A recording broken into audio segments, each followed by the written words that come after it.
वाणी में मिठास और व्यवहार में विनम्रता।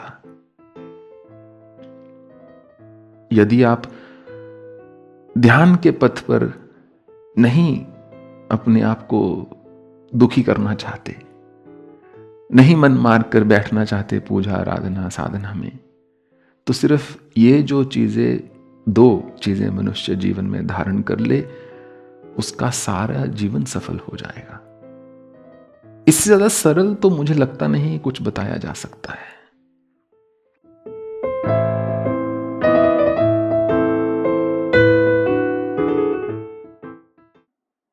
विधिहीनम सृष्टान्नम मंत्रहीनम दक्षिणम श्रद्धा विरहितम यज्ञम तामसम परिचक्षते।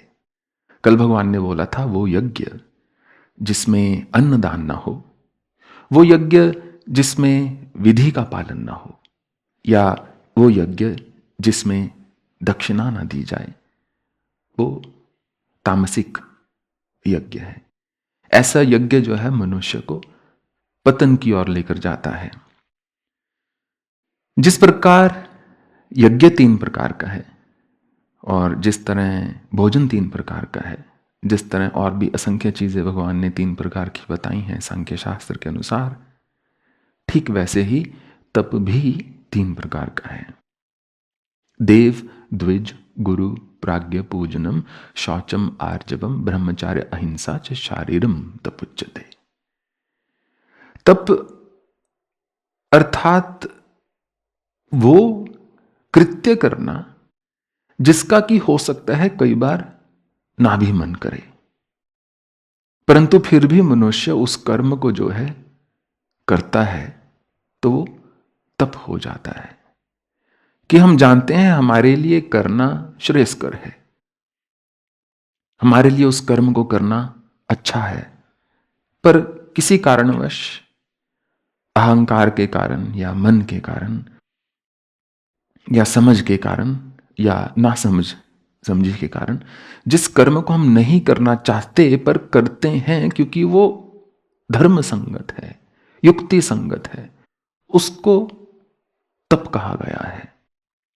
तो भगवान ने कहा देव द्विज गुरु प्राज्ञ पूजनम।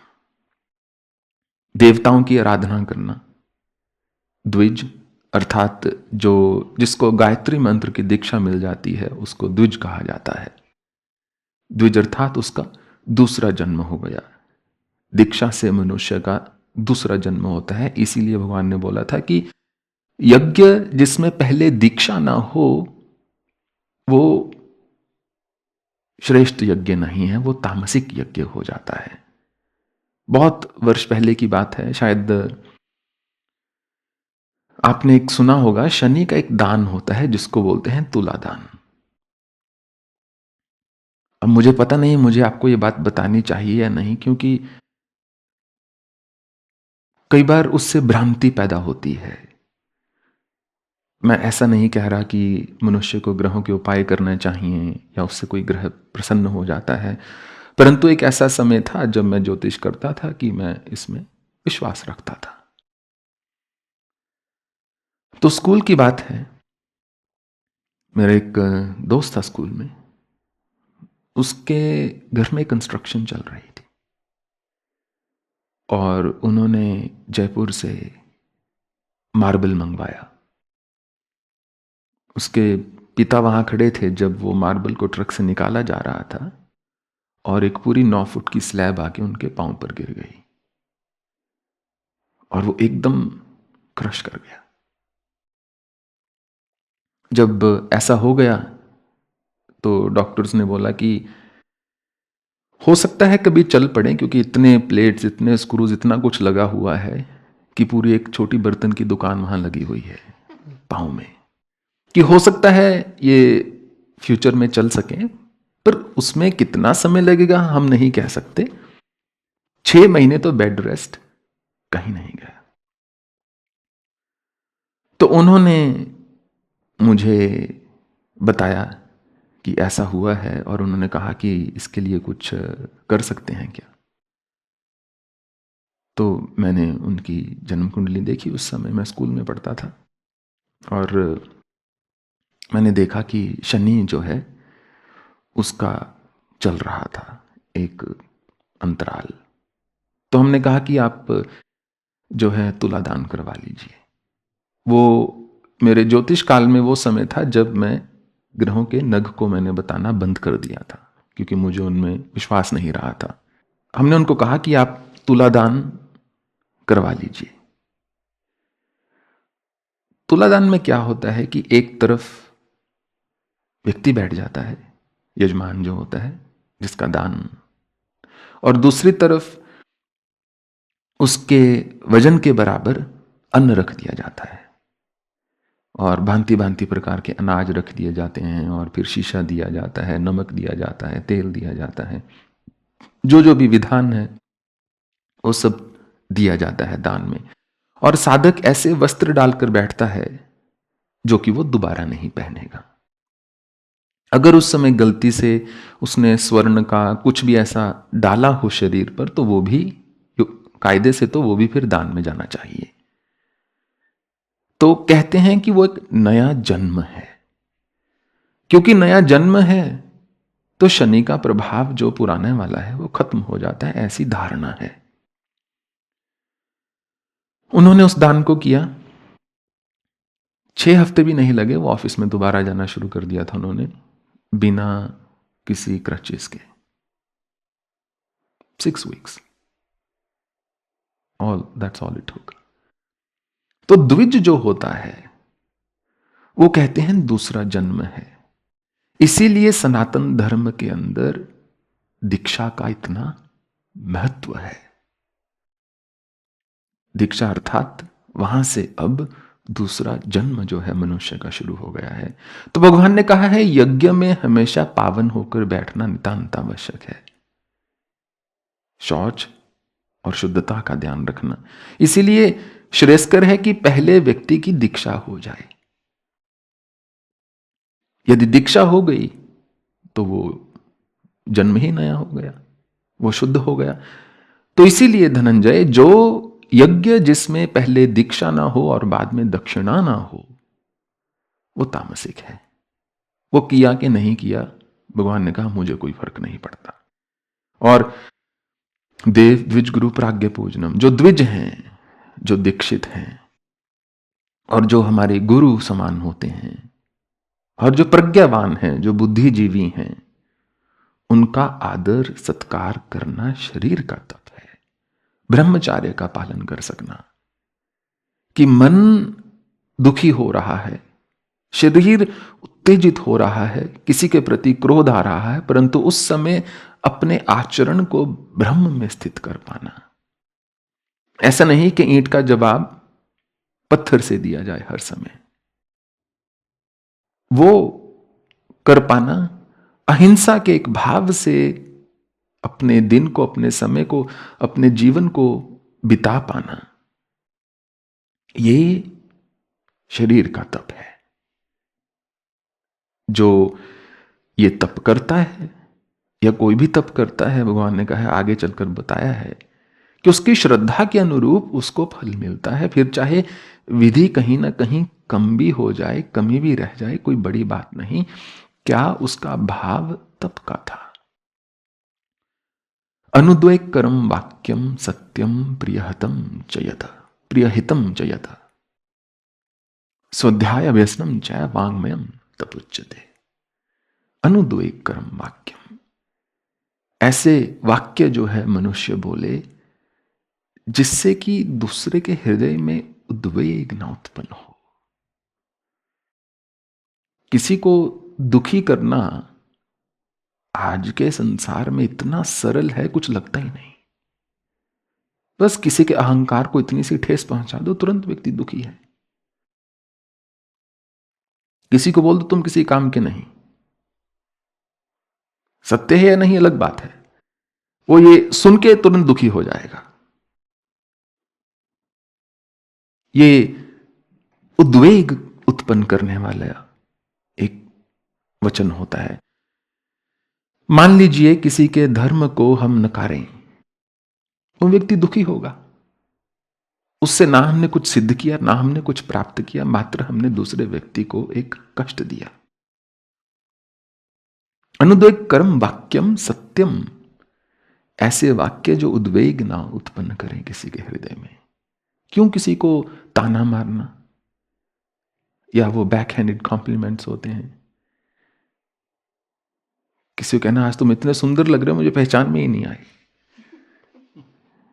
अब पता नहीं इसमें क्या कहना चाह रहा है व्यक्ति, कि वैसे तुम इतने बेकार लगते हो कि आज पहचान में नहीं आ रहे। तो वो वाक्य जिसमें हम किसी के हृदय में उद्वेग ना उत्पन्न करें, वो वाक्य जो सत्य हो, प्रिय कर हो, दूसरे को प्रिय लगे सुनने में। और अब एक बड़ी सूक्ष्म सी बात है, परंतु बड़ी सरल और बड़ी साधारण सी बात है।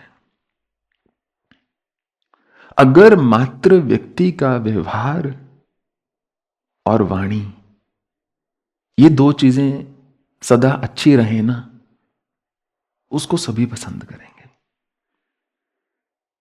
उसका कोई दुश्मन नहीं रह जाएगा इस संसार में। एक व्यवहार जिसमें विनम्रता हो, जिसमें प्रेम झलके, और एक वाणी जिसमें एक शुद्धता हो और एक सत्यता हो। वो मात्र वाणी में मिठास आ जाए और व्यवहार में मिठास आ जाए, वो जो व्यक्ति है वो जहां भी जाएगा, जिसके साथ भी बैठेगा, उसको सुख देगा। आप किन लोगों के साथ सबसे ज्यादा आनंदित महसूस करते हो? जैसा कि हमने उस दिन कहा था, एक तो वो हैं जो आपकी स्तुति करते हैं, परंतु वो अधिक होते हैं जो आपके साथ मीठा बोलते हैं,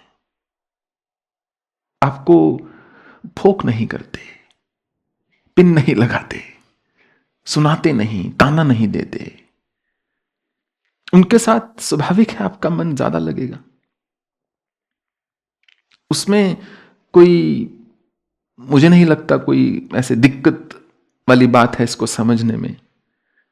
तो वो यदि दो चीजें मनुष्य जीवन में धारण कर सके,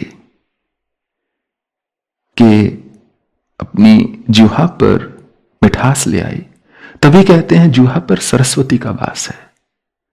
किसी ने नहीं कहा जिह्वा पर काली का वास है, उग्र तारा का वास है, भगवान भोलेनाथ का वास है, रावण का वास है। ऐसा तो नहीं कहा। मां सरस्वती का वास है, जो अति ही सौम्य स्वरूपा है। वाणी में मिठास और व्यवहार में विनम्रता। यदि आप ध्यान के पथ पर नहीं अपने आप को दुखी करना चाहते, नहीं मन मार कर बैठना चाहते पूजा आराधना साधना में, तो सिर्फ ये जो चीजें, दो चीजें मनुष्य जीवन में धारण कर ले, उसका सारा जीवन सफल हो जाएगा। इससे ज्यादा सरल तो मुझे लगता नहीं कुछ बताया जा सकता है, क्योंकि ये वाणी का तप है। भगवान ने कहा है वाङ्मयम् तपोच्यते, प्रिय हितम, हितकर शब्द बोले जाएं। किसी को ऐसी बात क्यों बोलनी जो उसके हित में ही नहीं है, चाहे हमको सुनाने का कितना ही मन क्यों ना हो उसको। पर यदि उसके हित में नहीं है, सुनाकर क्या करोगे? या आप बोल दो भी मैं तुम्हारा दुश्मन हूं इसलिए सुनाकर रहूंगा, फिर तो बात ही खत्म है, फिर तो ठीक ही हो गया। स्वाध्याय अभ्यसनम च वाङ्मयम् तपोच्यते। स्वाध्याय कर सकना, एक अनुशासन के साथ अध्ययन कर सकना। बड़ी विचित्र बात है, भगवान ने स्वाध्याय को वाणी का तप बताया है, क्योंकि भगवत गीता जो है भगवान के श्रीमुख से तब निकली थी जब मुखरित थी विद्या सारी। गुरु शिष्य को अपने मुख से बताता था, शिष्य कान से सुनता था और शिष्य आगे मुख से बताता था। तब कान पे पड़ती नहीं थी, केवल सुनना जाता था। लिखने का काम इतना अधिक नहीं था। इसलिए स्वाध्याय करना, जो पाठ होता था वेद का, वो बोलकर याद किया जाता था। उसको जो है कंठ से ही नागा बाबा बोलते थे कि विद्या वही जो कंठ की हो, कि जो मनुष्य को कंठस्थ हो। इसीलिए स्वाध्याय को भगवान ने वाणी का तब बताया है कि उस काल में चाहे ना भी मन करे तो भी बैठकर वेद अध्ययन करो और उसको स्मरण रखो। ये वाणी का तप है। मन प्रसाद सौम्यतम मौनम आत्मा विनिग्रह भाव संशुद्धिरे तपो मानसम मुच्यते। अपने मन को प्रसन्न रख पाना। दुखी रहने के तो कई कारण हैं। कहते हैं जब बुद्ध अलारा कलाम के पास थे, एक बार वहां पर अनबन हो गई, तो शिष्यों की आपस में थोड़ा लड़ाई झगड़ा हो गया। बात बुद्ध तक भी पहुंच गई, बुद्ध को भी उन्होंने बीच में लपेट लिया। तो बुद्ध ने कहा, बुद्ध को थोड़ा क्रोध आ गया। बुद्ध ने कहा कि अब मैं ध्यान के पथ पर चल रहा हूं, इसलिए कुछ कहूंगा नहीं। मैं पहले की भांति यदि राजकुमार होता तो तुम्हारा जो है सिर कलम कर देता। इस समय एकदम जो बुद्ध का क्षत्रिय भाव जो है जागृत हो गया। गुरु तक ये बात पहुंची। उन्होंने कहा, अभी बुद्ध त्याग नहीं पाए, अभी वो क्षत्रिय का भाव जीवित है। अभी भी सोच रहे हैं कि मैं यदि राजकुमार होता या मैं यदि राजा होता। अभी आत्मशुद्धिकरण पूर्ण नहीं हुआ है, अभी तप जो है पूर्ण नहीं हुआ है। अभी इस पथ पर और चलना होगा। जब ये भाव खत्म हो जाएगा ना, मैं कभी राजा भी था, तब अपने आप प्राप्ति की ओर अग्रसर हो जाएंगे। और ये बात में बहुत सत्य है। कई बार होता है ना, आपने किसी को मान लीजिए दान दिया है, कोई चीज दे दी, दान छोड़ो, अपनी पसंदीदा कोई चीज दे दी, फिर आपका ध्यान रहता है उसने वो डाली कि नहीं, उसने उसका उपयोग किया कि नहीं, वो कहीं उसने आगे तो नहीं दे दी। मान लीजिए आप कुछ दें और वो व्यक्ति आगे किसी को थमा दे, आपको लगेगा मेरी चीज की कद्र नहीं की, तो अभी तक आप उसको अपनी चीज मान रहे हो, मतलब दूसरे को दी ही नहीं। अभी भी मन में ये भाव है कि वो उसने मेरी चीज का क्या किया। तो जब तक त्याग के भाव में वो भी नहीं छूट जाता, तब तक हमारा जो तप है वो पूर्ण नहीं है। मन प्रसाद सौम्यतम मौनम आत्मा विनिग्रह। जो थोड़ा मौन में रह सके, मौन में रहकर आत्मचिंतन कर सके,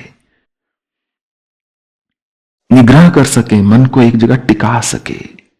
ये नहीं मन लाखों जगह भाग रहा है और मन साथ में घसीटता हुआ लेकर जा रहा है। हमने तो यहां भी साइलेंस के बैजेस जो है बनवा रखे हैं, पर आपने देखा होगा एक आधा दिन तो उसको उपयोग किया जा सकता है। रोज रोज लगाने से जो लगा रहा है वही डिप्रेशन में चला जाता है। उसको लगता है बोलना भी कोई इतनी बुरी बात नहीं है, मैं कौन सा गाली दे रहा हूं, कोई बात नहीं, चार लोगों से बात भी कर लेता हूं। परंतु भगवान ने कहा है मन का तप है मौन रख सकना स्वयं को, वाणी का तप नहीं बताया। अर्थात केवल मुख से चुप हो जाना सच्चा मौन नहीं है। मौन वो है जिसमें मन को प्रत्याहार दिया गया है, मन को अल्पहारी बना दिया गया है।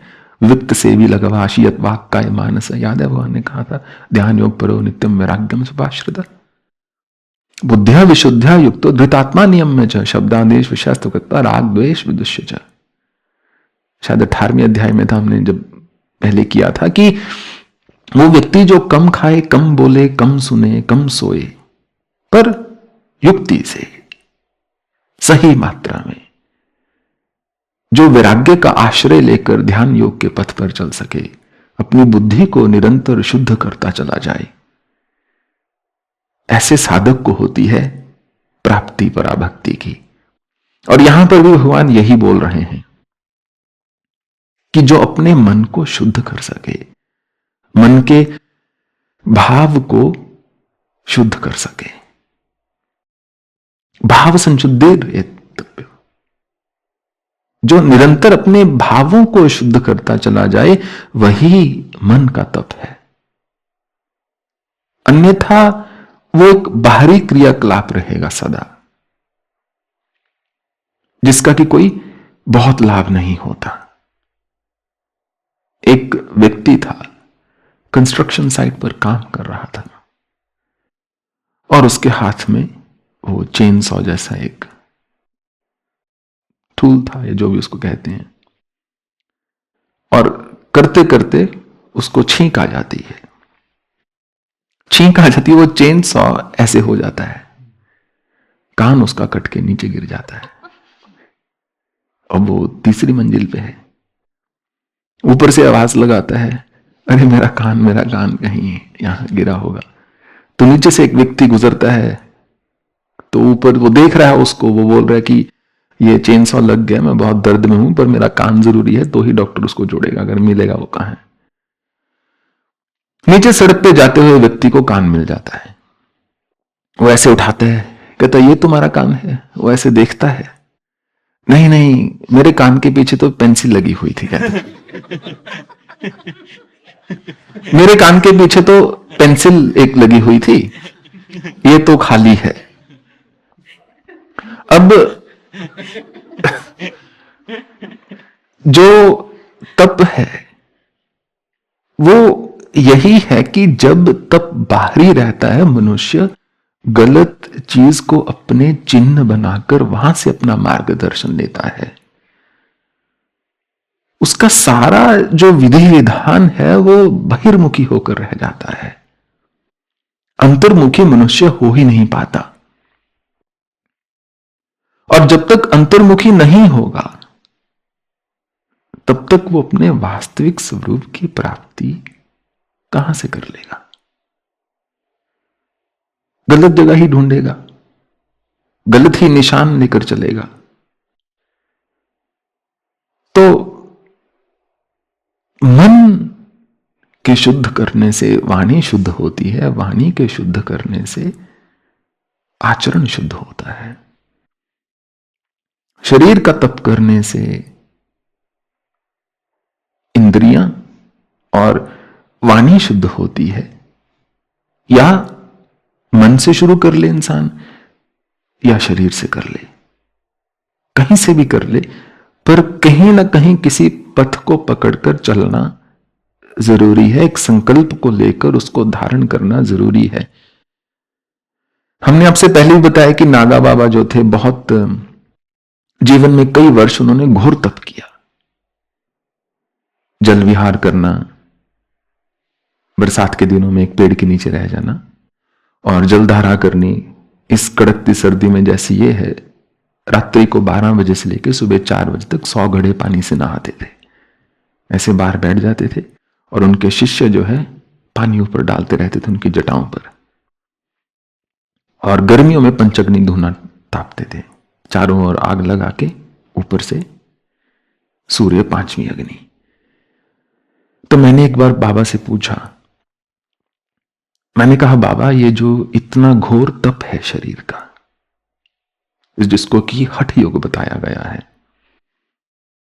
क्या इसका लाभ है? बाबा ने कहा, बेटा लाभ तो है। जब शरीर इतना सद जाए, एक परम वैराग्य उत्पन्न होता है मनुष्य में। लाभ तो बाबा ने कहा हर तप का होता है,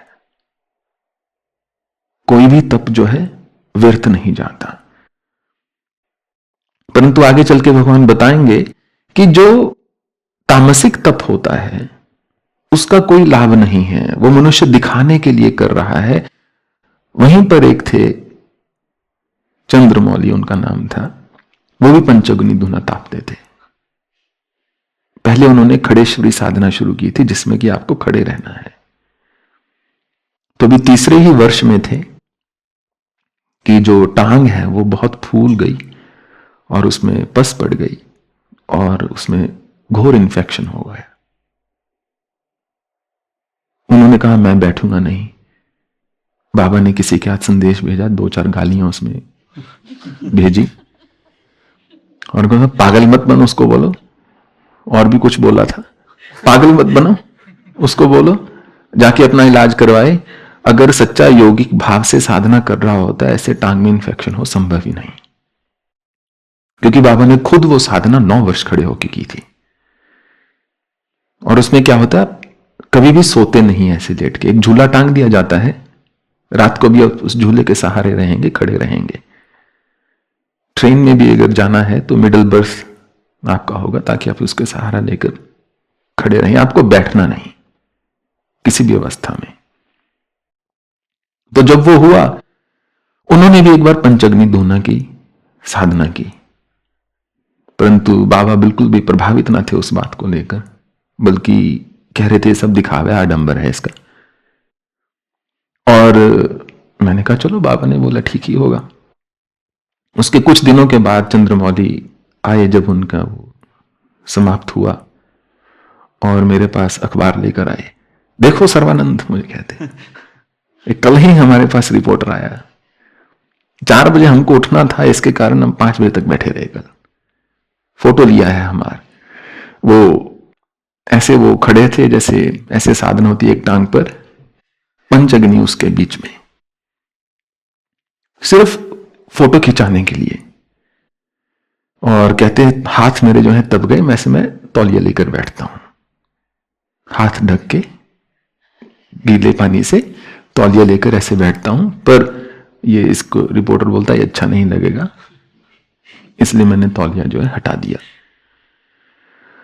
वो तप जिसमें इतना सा भी लेश मात्र भी, मैं कोई नहीं होता किसी के तप के बारे में कुछ भी बोलना। चंद्रमौली एक बहुत अच्छे वो संत भी हैं, ऐसा नहीं है, मैं मात्र वही बता रहा हूं जो बाबा ने मुझसे कहा। इसलिए मुझसे कुछ भी आप कहा मत कीजिए, मैं सारी बात आगे कर देता हूं। अब ऐसा ही मेरे साथ बद्रीनाथ में भी हुआ। एक मेरे पास वहां पर साधु आए और उस समय मेरी गुफा का जो दरवाजा खुला था,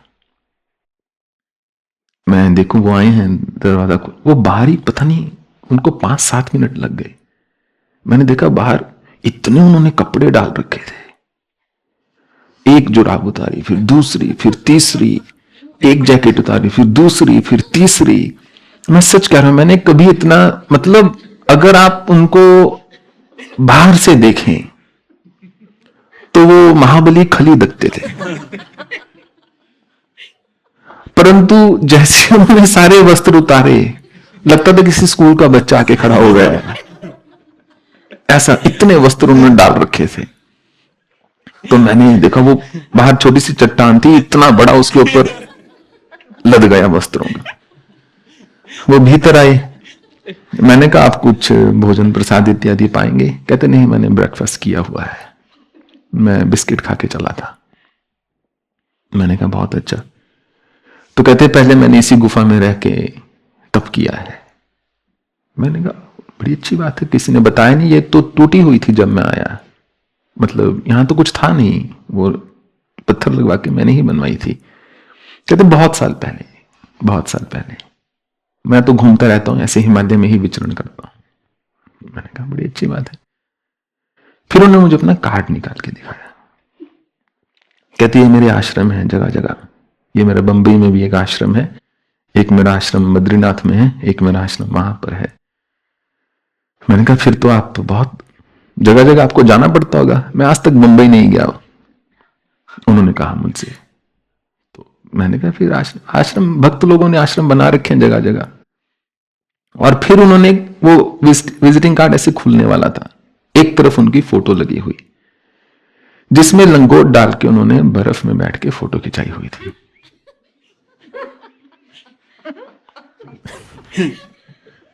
बड़ी कृपा की, मैं क्या महाराज लंगोट डाल दिया आपने, बीरबल की खिचड़ी है, दूर से ही आग ले रही है। तो लंगोट डालकर उन्होंने बर्फ में फोटो खिंचा रखी थी। और अब एक सत्य बात आपसे कहता हूं, अगर मैं उनसे ना मिला होता और मैंने ऐसा कार्ड देखा होता, मैंने कहना था भाई सिद्ध साधु हैं, बर्फ में ऐसे बैठे हैं। और कुदरती एक दूसरे साधु ने मुझे बताया कि ये ऐसे भागा था, उसके बाद फोटो खिंचा के ये ऐसे भागा था अपनी गुफा में, था कि ये जो धूना लगा उसके ऊपर ही बैठ जाएगा जाके। परंतु जो फोटो खिंचाई गई, इसी को लेकर बहुत सारे जो सच्चे अच्छे भक्त भी हैं, साधक भी हैं, भ्रांति में रहते हैं। हम यही सोचते हैं कि हिमालय में ऐसे योगी सिद्ध बैठे हैं जो बर्फ पर लंगोट डाल के बैठे हुए हैं, कि जगह जगह शमशान में कहीं ना कहीं ऐसे तांत्रिक बैठे रात को साधना कर रहे हैं, जो सिर्फ साधना कर रहे हैं। परंतु मैं आपका दिल नहीं तोड़ना चाहता, ऐसा कुछ है नहीं। आप खुद जाकर देखेंगे तो आप जानेंगे कि मैं क्या कह रहा हूं। तो वो तप भगवान ने कहा है जिसमें हम दिखावा करें, वो तामसिक तप है। श्रद्धया परया तप्तम तपस्त्रिविधम न रह अफलकांक्षार भी युक्ते सात्विकम परिचक्षते। वो यज्ञ जो मनुष्य अफलकांक्षा, जिसकी हम कल बात कर रहे थे, वो रखकर जो यज्ञ करता है, जो तप करता है, वो सात्विक तप है, जिसमें कोई फल नहीं चाहिए, बस अपने आप को साधना है, एक आत्मानुशासन है, उसके अनुरूप चल रहे हैं, वही हमारा तप है। सत्कार मान पूजा आर्थम तपो दंभेन चैवयता क्रियते तदेहम प्रोक्तम राजसम चलम ध्रुवम। वो तप जिसमें हम दिखावा कर रहे हैं, वो तप जो हम इसलिए कर रहे हैं मुझे सत्कार मिले, मेरा आदर हो, मुझे सम्मान मिले, ऐसा तप जो है भगवान ने कहा है राजसी तप है। और ऐसे तप का फल जो है क्षणिक होगा।